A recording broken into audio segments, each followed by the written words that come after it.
This is Career Competitor, and it is the podcast that believes we all have a competitive self that drives our optimal performance in our careers and within our lives. My name is Steve Mellor, and in the past 15 years, having been a coach to high performers, Olympians, business owners, executives across all walks of life, I have come to find that competitiveness comes from within. And I'm going to be using this podcast to really showcase how competitors from all walks of life are finding optimal performance and have built the careers that they have today. On this episode of Career Competitor, I have the fortune of welcoming in a lady I've had the pleasure of getting to know now for the better part of a year. Kendra Dahlstrom joins us, and there are a variety of truly powerful insights coming your way within the conversation. But three things that I want to really bring your attention to within our conversation. We're going to start with the importance of finding time for the small things that have the biggest of impacts. Then we're going to dive into how curiosity is a central part of finding clarity and cause for the work you do. And finally, we're going to gain an understanding for the magnitude of the work that goes into establishing commitments that serve your optimal self. So just a huge variety of highly impactful, truly transformational insights courtesy of our guest, Kendra Dahlstrom, today. And Kendra is also here to talk about her app, Soul Star Awakening, which you can go find right now on the App Store. I definitely encourage you to do it. There's opportunities for you to experience the app completely for free. So just really encourage you, Soul Star Awakening. Go check that out. And in the meantime, let's just get to the discussion because it's a great one and I don't want to hold you up any longer. So let's welcome in Kendra Dahlstrom to Career Competitor, and I hope you all enjoy. Hey, before we carry on with this episode, let me bring your attention to a link that you'll find right there in the show notes so that you can subscribe to my monthly email. It's just going to give you some awesome insights on who it is I am, what it is I've got going on, and maybe there'll be one or two food for thoughts in there that can stimulate your process, get you to get a little unstuck, get you to take a little bit more action, and maybe get you a little closer to optimal performance as you start to shape a stronger version of your optimal self. Go ahead, click that link in the show notes so you can become part of the ever-growing email list that's receiving this awesome insight each and every month, courtesy of me and courtesy of Career Competitor. Now, back to the episode.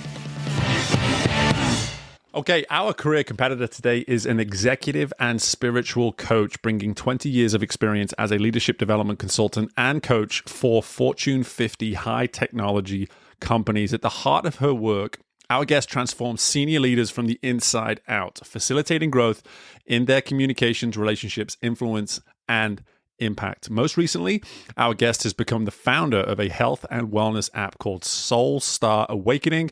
The app offers purpose-driven professionals on-demand access to healing treatments and manifestation meditation so they can experience more harmony, joy, love, and God-inspired flow in their lives. Having achieved certifications across a number of healing modalities, our guest has a keen understanding of human behavior and provides trustworthy, direct, and empathetic environments for clients to evolve as leaders while ensuring they see long-lasting behavioral change. I am so excited to be introducing the magnificent Kendra Dahlstrom. Kendra, how are we doing? I'm doing wonderful. It's great to be here with you, Steve. Yes, I'm so thankful that we've been able to create this opportunity for you to join the show. You're someone that I've had the pleasure to get to know over the course of most of 2023. I think we got introduced right at this time last year through a coaching course that we were both on. And I gravitated towards your story. I felt a really strong connection just in our spirits and how we go about the work that we do respectively in two very different worlds.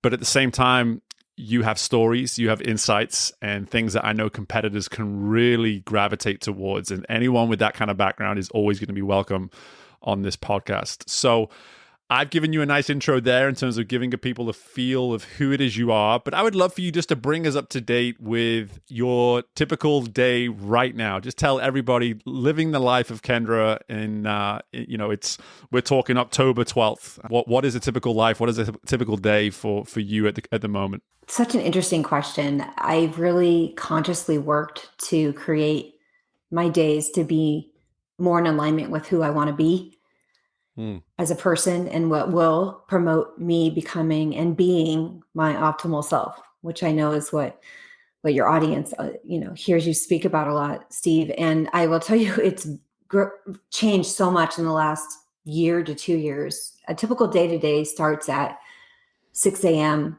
And before I even open my eyes, I have a gratitude practice that it took me a long time to develop, because you wake up and you get up and jump out of bed and you're like, oh, I forgot to do it. And you get back in bed, right? It's a gratitude practice that only lasts about a minute or two. And I do it as I lay in bed before I even open my eyes, because I think it's so important, even if I wake up tired, achy, grumpy, to just express and recognize what I am grateful for. Even if it's something as simple as the air I breathe and I have another morning to be with my kids. And so I do that. I wake up, I get ready. My husband and I help get the kids ready for school. And that's an endeavor in and of itself. And we get the children ready for school. I'm fortunate now that we have moved here to the Southeast. My husband is able to take them to and from school. That was something I did prior because of just our work locations. So when he leaves to take them to school, I go for about an hour walk with my dogs, and I listen to hypnosis and meditation. So I practice mindfulness on the walks. And that's really where I sort of set the tone for the day on, okay, here's another day, God, what's in it for me? What's here for me? And it just puts me into a good, deep listening space. And I feel like it catalyzes the flow for the rest of the day.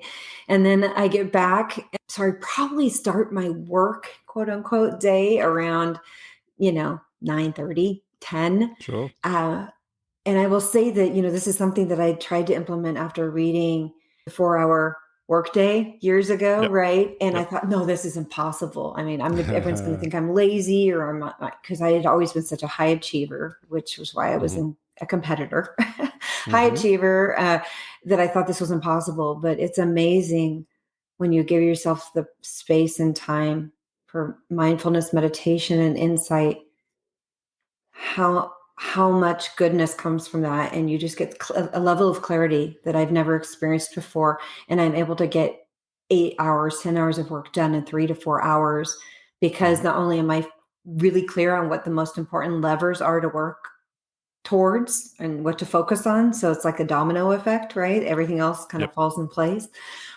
but you're just more productive. You're in flow, you're tuned in. So I work for about 4 or 5 hours on average, sometimes less, sometimes a little more. And then the kids come home from school around 3, and I wrap things up and we help do homework. Typical kind of parent life, right? We help do homework, and then we make dinner. We eat dinner together, and then sometimes we watch some kind of show. It's either football, or lately my kids have been really getting into watching reruns of Murder, She Wrote and Matlock. So that's been kind of a dial back to the 80s. It's been kind of fun for us. Seriously, I love that. Well, it's funny. I asked that question probably like 1 in every 10 or 12 episodes. I just like to start with that. What to someone listening may say, that's a pretty vague question, Steve. But the reason I ask it from time to time is that I'll have guests on that really are a walking, talking, living, breathing example for what it is they're doing for other people. And that is what you are. Like, I knew that coming into this, and I'm glad that I've already given you the space to share that very insight, is that here you are opening your eyes at the beginning of the day and trying to get into that habit, that routine, finding true gratitude for where you find yourself in that moment, what's going on around your world. And as we always do on the show, trying to bring that back to something as simple as that. And I say simple, trust me, I say simple in terms of the actual doing of it, not the actual finding time and making it happen, the doing of it.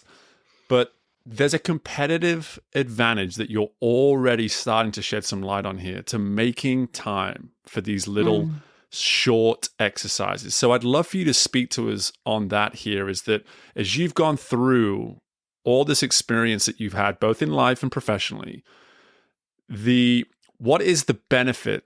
What is the competitive advantage to finding these little 60-second, 2-minute, 3-minute moments within your day to do something that on the surface seems so simple, and yet as humans, we simply don't find time for these little moments? So what have you seen to be the competitive advantage for you over the years, or maybe even just recently, to making time for these very short but clearly very impactful exercises?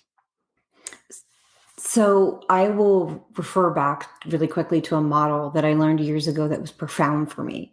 And it's Colin Wilson's ladder of selves. And so it's this whole theory that there's a ladder, and at the top of the ladder is all the beautiful things. It's the highest of energy and emotion. It's love, it's joy, right?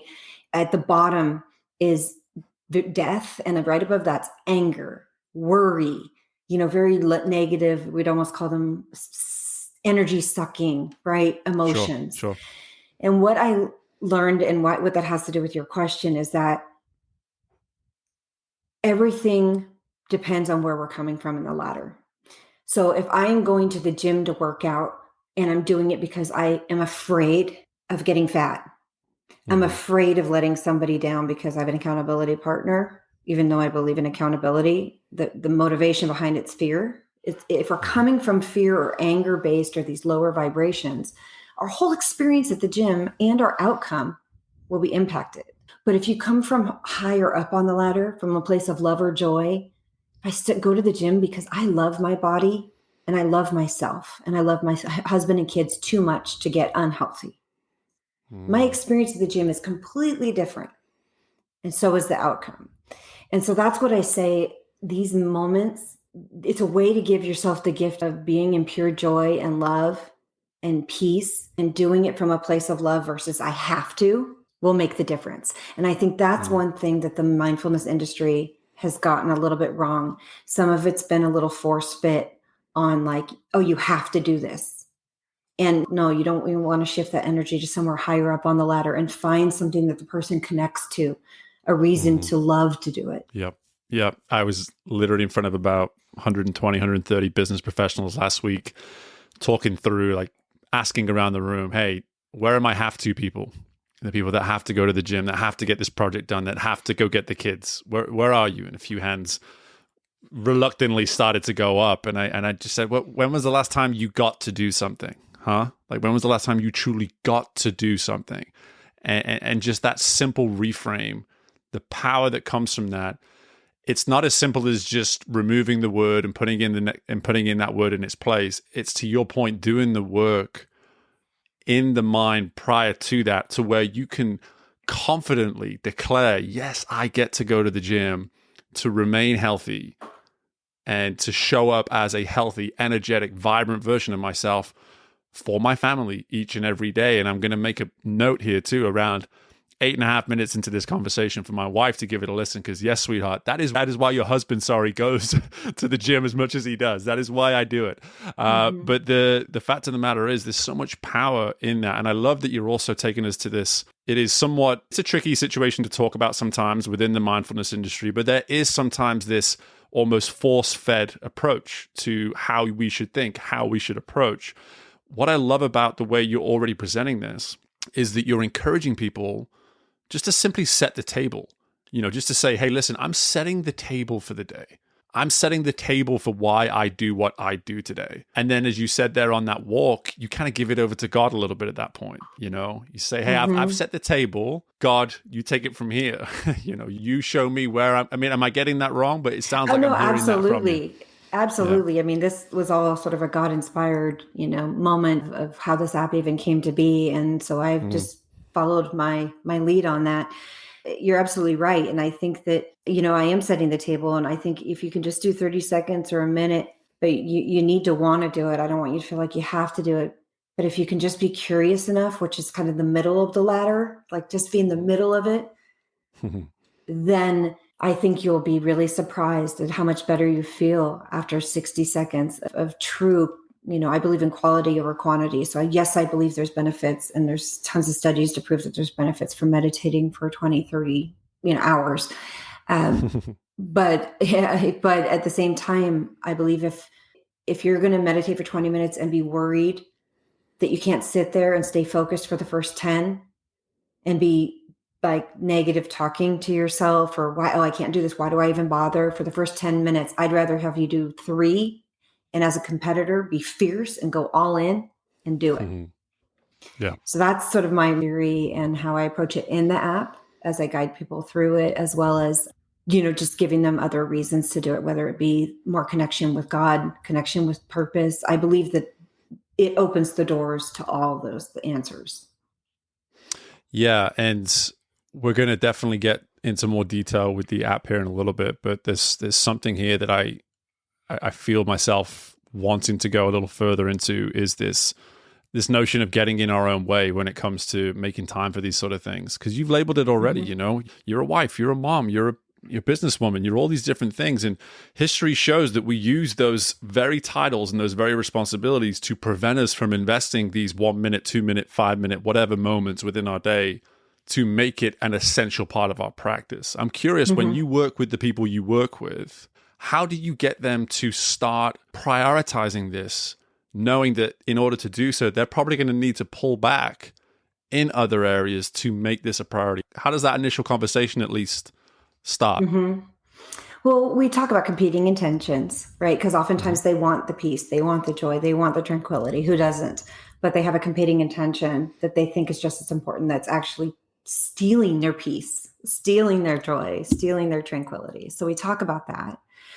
Oftentimes I'll also relate it to something else in their life, because I think people make this into a bigger deal than it is. And it's interesting because yes, the results are profound. So it kind of is a big deal, but it's not as hard as we make it out to be. So for that, like an example was, I was talking with someone the other day and I said, what's something that you used to not have in your life? Like that's very simple, like food wise or otherwise, but now you can't live without. She said, oh, cream in my coffee. I said, well, this is cream in your coffee. Once you start doing it, it'll just become part of your day and what you do. And you will take the extra minute or 30 seconds to dig through the fridge to get the cream and put it in your coffee because it's worth it to you. Yeah. But you'll never be able to live without it. And if you have to, you'll be okay. But you're going to go back to your routine of using cream in your coffee. And she said, oh yeah, but I never used to have it. And so she said, well, now that you put it that way, okay, now I have to try it. So it's like, I kind of make it fun and less intimidating, because I think people feel, I've had people tell me like, I can't do yoga, I'm a bad person, quote unquote, because I can't sit still that long. And so I do think that there is a stigma around the mindfulness industry in general, that those that practice it, like myself, are all enlightened and this and that. And it's like, no, like we're just as messed up as everyone else. We're just trying to figure it out. And we found something that seems to work for us, Yeah. And there's some science, a lot of science to support the benefits of it. But that doesn't mean we're perfect by any means or don't have problems. I think it's just a true way to be able to access our optimal self, because I believe that, as we go towards competing, we have our triggers are going to, come out, our insecurities, whether you're competing to be the best version of yourself, whether you're competing for a new job, whether you're competing for a promotion, whether you're competing to be in some sort of athletic event. It's always going to trigger insecurities, doubt, and a lot of times those are stemmed from old wounds, past trauma. And so how can you make room to create and space inside yourself to create this new version of yourself if you're full of the old version of yourself? And so what we do is we go through the whole process of meditation and mindfulness to release the old parts that no longer serve us. So we actually have room to make space for the new person that's ready to emerge. Yeah, because we've only got room for one of us, right? We can't have we can't have both the old and the new existing at the same time. You got to let go of some of that old to make place for some of that new. And I think, gosh, there's so many different ways my mind wants us to go with the conversation at this point. But one of the initial things that you said there was this stealing of joy and tranquility. And the way I sort of heard that was this a removal of. It's there. It's there naturally. We have joy inside of us. We only need to look at, you're a parent, I'm a parent. We need to look at our children. They embody, at a certain age especially, they embody joy. They embody this sort of tranquil state. They find happiness in just about anything. And then life starts to become life. And slowly you see that be removed as things become more and more serious. And as adults, we prioritize the serious sometimes over the joy. And I hear this in what you're saying is this notion of we have the ability to be filled with joy, to be enlightened by joy, to have tranquility about the way in which we go about what we do each and every day. But if we don't make time to either build it or at least just simply maintain what we currently have inside of us, the world around us or the mind that we embody, it's going to slowly pull it away. It's going to seep it out somehow, one way or another. And I'm just, as I start to speak through this, I'm just curious, like when you see that in people, when they come and they meet you in that shared space for the first time and you start to get to the heart of this very issue, I mean, where does the work begin there? You know what I'm saying? Like where do you start? Because it is clearly something that's been holding them back. How do we get them now into a place where we say, listen, all of this joy, all of this tranquility, it can still be there, and maybe it even is there, but it's time that we sit down and start looking at why it isn't there. So I usually walk people through a process. So it's pretty typical in a lot of the coaching circles, right? But the first is acknowledging, like, yes, I don't like the way my life is right now, or I'm feeling this way. I'm still bothered by this event that happened in the past.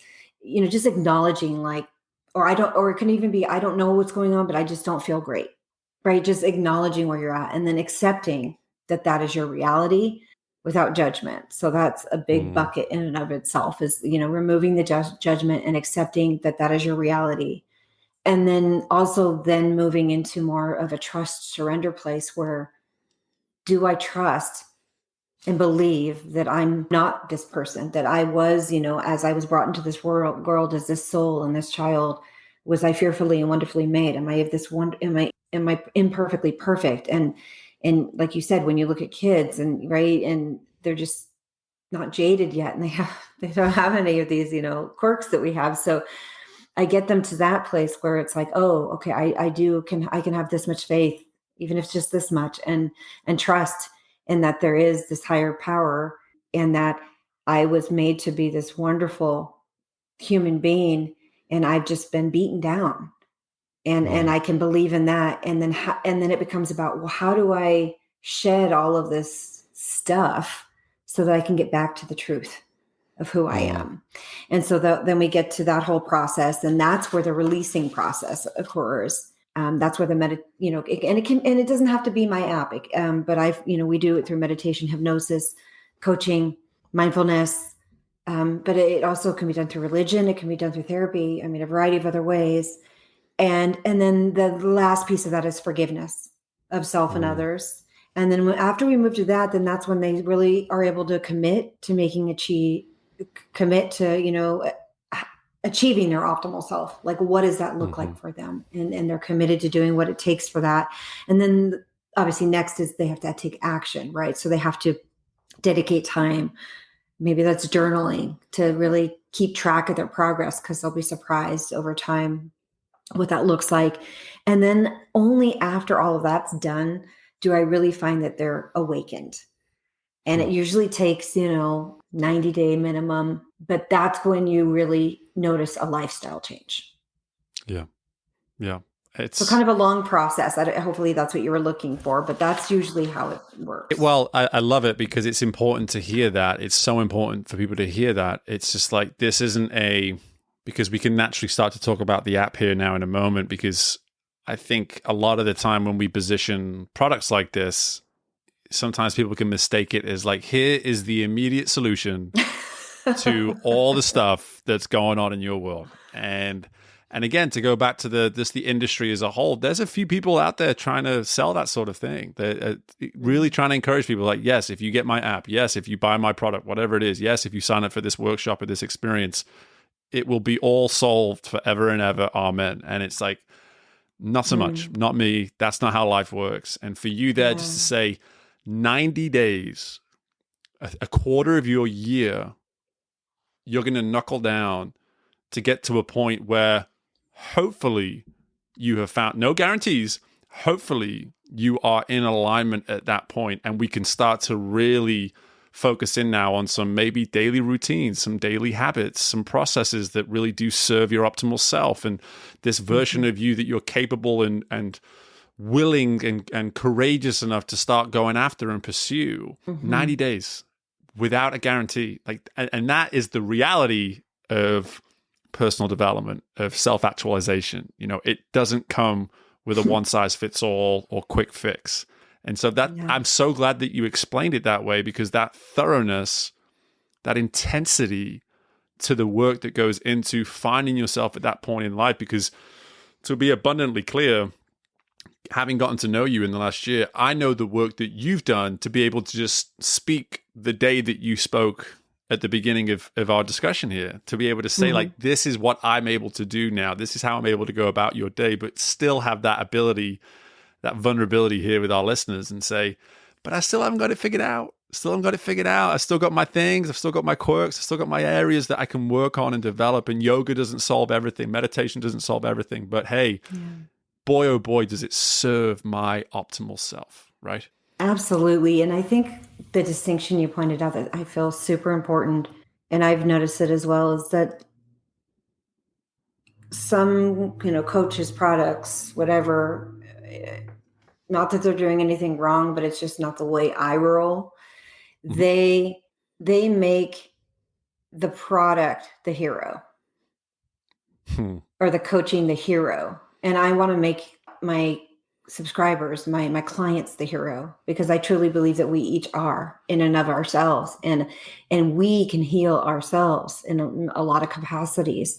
We just need to give ourselves the space and time and get away from distractions that keep us from doing that work, like watching TV. Great invention, great way to pass time when you're not feeling well. Is it the best thing to be doing when you have some deep inner work to be doing? No, it's a distraction. So, and I'm not saying that you have to go in a room and think about your deep inner work for 10 hours a day, but my point is that there's a lot of distractions out there, and I believe each of us are in our own right, our own heroes, and that we are the star. And this app is a tool to help you shine. Whereas other people approach it as like, I've got the silver bullet, I've got the answer, and that is what is the star. Well, I love that you soften the blow by saying that's not how you roll, but I'm more than comfortable just sitting here and being like, others do have it wrong. Others do have it wrong. I'm more than comfortable representing that message on behalf of maybe us both, but at least on behalf of this podcast. But I appreciate all of that. And this gives us an awesome segue now just into the app. And I'm so excited about it. And instead of me trying to give even an ounce more information on it, why not let the person that knows it best do exactly that? So tell us a little bit about what people can expect from this app. Well, really, it's just on 3 different levels. So the first is for people who just want to tip their toe in the water and kind of get familiar with the app. It's free. So you get, there's a 21-day challenge in there, and then I upload content monthly, free.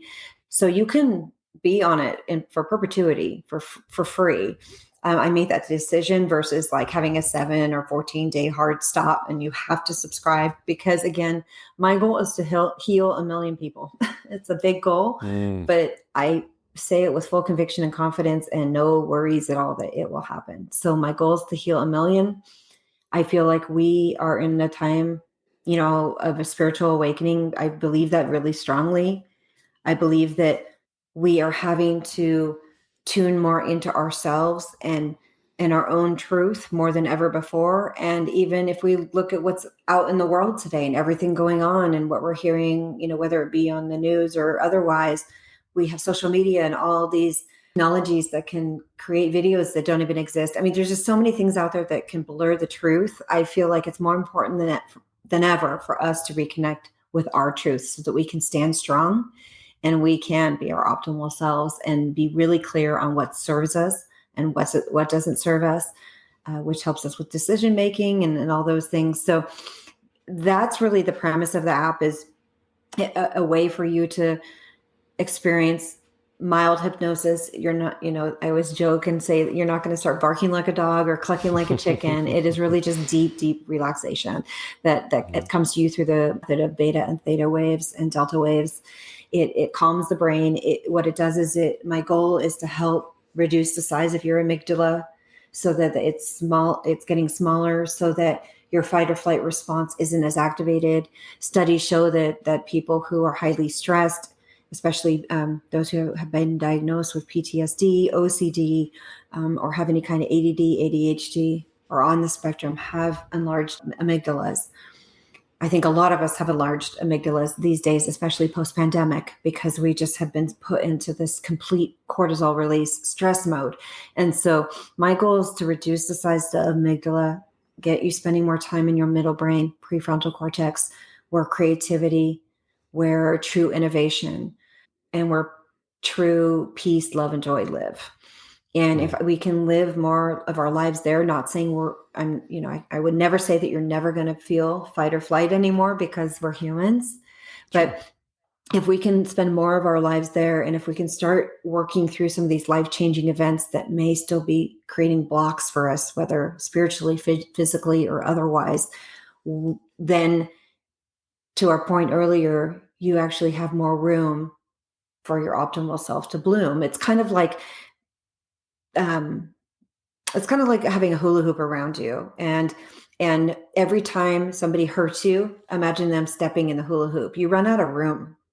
Yeah. And then you're going to go compete in some, football game or swimming competition, or you're going to go, run a marathon, or you're going to go try to get this promotion that requires a lot of rigor. You don't have the energy, and you're lugging around all these other people and their energy too. Mm. So the process helps you go through all of that. And it's really about releasing it. The first subscription level is really for people who want to go a little deeper beyond just the introductory level. They want to participate in weekly calls, Q&As. They get sessions with me. And then the third group is for people who are really wanting to make a lifestyle change. And that group is, you can join it, but then I do an interview. And if I don't think you're ready to jump that far, then sure. I will, I'm not going to take your money. I'm going to put you in the other group, because I really believe that you need to be ready. Otherwise it's not going to sit well with anybody. And I want this to be a good experience for everybody. And I know as a hyperachiever that many times I would have said, oh, I want the lifestyle. I just want to get there, and I didn't want to go through the 90-day, 60-day. For me, I think it was like a 5-year process. So right. I didn't want to go through all that. So I want it available to people, but I also see that growing over time. Gosh, I love it. And going back to one of my initial questions as well, when we talk about competitive advantages of something like this, it's the fact that you're positioning it in a way where it's like, hey, you can dip your toe in the water. And if you like what you see, if you like what you experience, and you start looking at, hey, what is it I actually want to achieve? What level is it I want to get to within my career, within my sport, within my life for that matter? What does that standard look like that I'm pursuing? Then you can start to consider some of these subscription components that come with it and say, hey, now's the time for me to make that initial investment in working towards my optimal self. And what I love about having folks like yourself on, I've had probably at least 10, if not a few more coaches on the show this year. And when people see that I have a coach on, they're like, dude, what are you doing? It's your competition. What are you doing? What are you? It's just like, no. That's not how this works. No. We all approach coaching differently. And the beauty of what you do, Kendra, is that you are creating spaces for people to discover things about themselves, that they need to truly have a courage before stepping into that space. They need to be sure that they're stepping into that space. A lot of the work that I do is very performance related, and it's like, hey, metric. What is that metric? What are we going for? And a lot of the time, people can get quite a way through that work by detaching themselves until they realize that, oh, we do actually need to discuss you a little bit to get over the top. But in your world, you're literally saying, listen, dip your toe in all you want, but the moment you're ready, you need to be ready. You need to be ready because this is a commitment of your fullest self, because we're not messing around. We really are taking this seriously, from the get-go. Yeah, absolutely. And one of the questions I ask people when I first meet with them as they join is, what's your deepest, darkest fear, Mm. as a result of joining this? Like, what's the worst thing that could happen? And they often will share, like, basically what's the blocker, right? Why they haven't done this in the past, or what they're afraid of. And so I I've lived so much of my life kind of beating around the bush and pushing things under the rug that, when I got into coaching, um, I decided that I was going to go straight for the jugular and, and just approach it that way. Um, Right. and for me, that I think that's just my purpose here, is just to help people, create a loving, non-judgmental place where people can really see who they are, how they're being, and who they were created to be, and make a commitment with themselves to begin progression towards who they were created to be. Yeah. I love it. I love it. And thankful to be able to at least give you this space to showcase it and discuss it in further detail. I think it's so important. But one question and usually I ask this question a different way, but because you've used this analogy within the conversation, I'm going to go with this approach is, what do you use or what is that cream in your coffee? What is that cream in your coffee each and every day that is getting you out of bed, that's getting you excited, that's ensuring that, hey, this day is going to count, this day is going to matter, however you want to phrase it?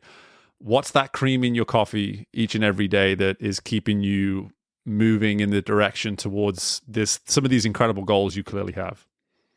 I love that you use that. So for me, it's my mindfulness meditative walks that I take with my dogs. And where I live, there's a lot of wildlife. So every day I'll see, whether it's rabbits or deer or whatever. And I'm very in tune with nature. So for me, those are just magical. You may think I'm selfish that it's not my husband, kids, but for me, it's about my time with God. And that always comes first. And that lays and it empowers me to be the best mom and wife I can be. And so I have to get that time in. And when I don't, I feel it in my body, in my mind. Yeah. Well, we can't hear that message enough, really. And it's funny how it works out with the show sometimes, is I'll sometimes go like 8, 9, 10 episodes in a row. And I'm like, where are the ladies at? I've not had any ladies on the show for far too long. I'm no fault of my own. I don't mean it just happens that way. And then I just get hit by this tidal wave of female energy, women empowerment, however you want to put it. And I love it. I'm a father to a daughter. I'm raised with an older sister. And my wife would probably beat me over the head if I was any different when it came to the way in which I empower and give women their opportunities in life and support them, obviously. And so for me, we've had about 4 episodes here over the course of about 6 where we've had this consistent energy on the show of why a female has to prioritize taking care of herself. Like just really being intentional about that and saying, like, this, don't allow the titles to always be put in front of you. Like, just allow you, the human, to be the priority at some point in your day, each and every day. And I know it's so hard not to.